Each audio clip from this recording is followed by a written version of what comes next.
But yesterday when I was putting out my recycling bins, my neighbor came out and she just moved to Canada from Taiwan. And she was like, "How long did it take you to get your recycling bins?" And I was like, "I don't know, it took us like a couple of weeks." And then she was like, "A couple of weeks? Like we've been waiting 3 months for our recycling bins." And then she said in Taiwan, it wouldn't fly like that.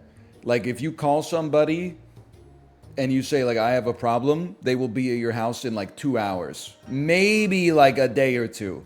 So she said also she had like a problem with her windows. She called around the window places and every window place was like, "Oh, we're really busy right now. We're short staffed. We don't have we don't have people. Could be 2 weeks, could be a month and a half, etc., etc." And I was like, you know what?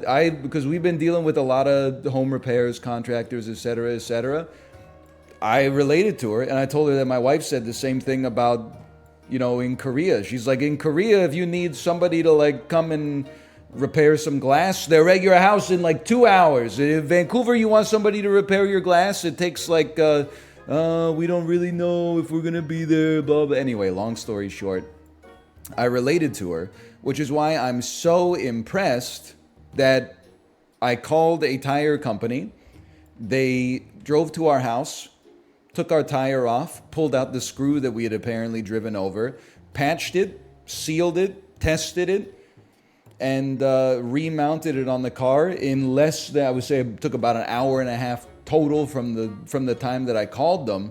And the total price was $38 Canadian, which seems unfathomable to me. That is approximately the price of like lunch for two people at a normal place. At like an average place. How? I don't know, man. Well, I will say, so we have BCAA, which is like AAA, but for our province. So we pay like a monthly premium to get assistance like this, and this is the first time we've ever dealt with it. But still, it was like, the BCAA is like $14 a month. And it's like if your car explodes, they'll, I don't know, put you back together or something. Seems like a bargain.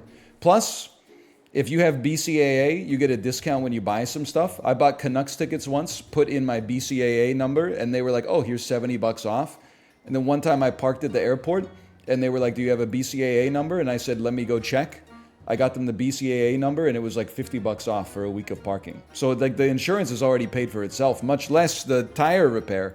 Hello, Daniel. Hello, Daniel. I don't know, because you were telling that story about the Home Depot, where everybody in the Home Depot was on their phone, and you said, "I guess I'll come back when you guys aren't busy." That's been my experience. I'm not hating on the workers, for the record, but that's my experience trying to get service for anything in Canada for like the last 3.5 years.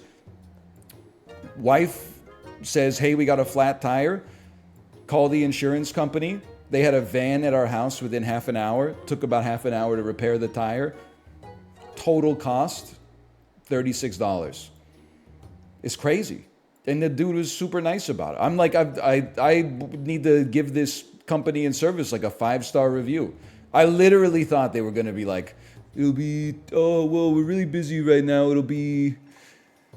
We could probably get someone there at like, well, I don't know, maybe because we close at 5 today. I thought might be with us later." No, they were like, we're on it. Skirt. Then they also said like, "Sorry that happened to you." And I was like, damn, I'm not used to this level of service. Start me up. I'm ready to go. Oh, okay. It's going to be a lobby full of stream snipers. Listen, I'm not playing against Tire Popper 447 when I just had to... Well, I didn't fix the tire, but I had to call somebody to get it fixed. Tire Popper 447?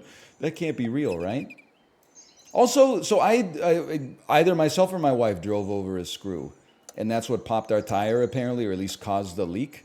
First off, can I just say big ups to Continental, who I think makes our tires.